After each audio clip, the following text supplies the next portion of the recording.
Jour de match les Madridistas. Le Real Madrid rejoue au foot aujourd'hui face à Mallorca pour son troisième match de Liga. Et qui dit jour de match dit compo probable. Juste avant d'attaquer la compo probable, laissez-moi vous faire un petit résumé de la situation du Real Madrid en Liga.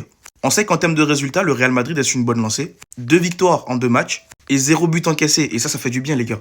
Et personnellement, moi je pense qu'on doit aller chercher une troisième victoire obligatoire avant la trêve internationale. Comme ça, on sait qu'on est sur une bonne lancée et on fait le plein de confiance.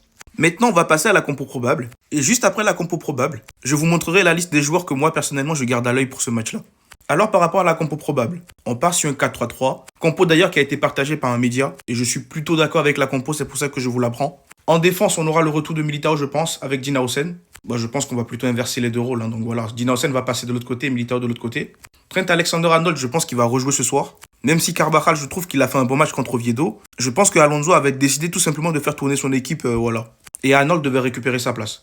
Alvaro Carreras qui sera à gauche, totalement logique. Au milieu, on aura Tchouaméni, Arda Güler, Valverde. Vous connaissez mon avis sur ce milieu-là. Pour moi, je ne peux pas continuer à coupler Tchouaméni et Valverde.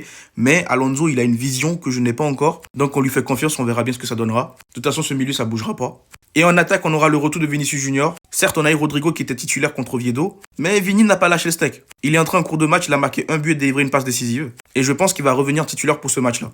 À droite, on aura Franco Mastantuono, qui pour moi a fait un bon match contre Oviedo.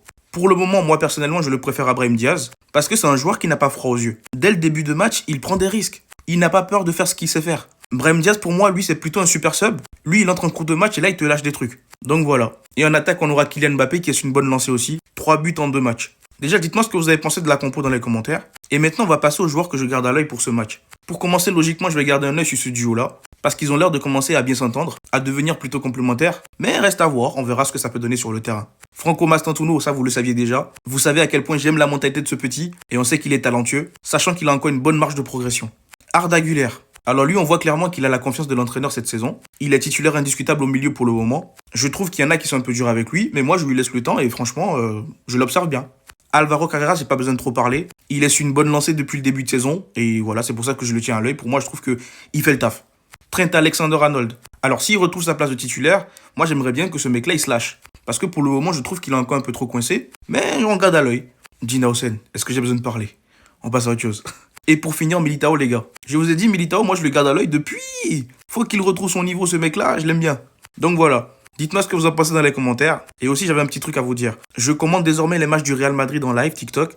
Donc si vous souhaitez passer 90 minutes avec moi, n'hésitez pas à vous abonner. Entre parenthèses, je ne diffuse pas les matchs. Je les commente un peu à ma sauce. On est là souvent, on est entre 200 et 300 personnes, des fois 400. Et on passe un bon moment.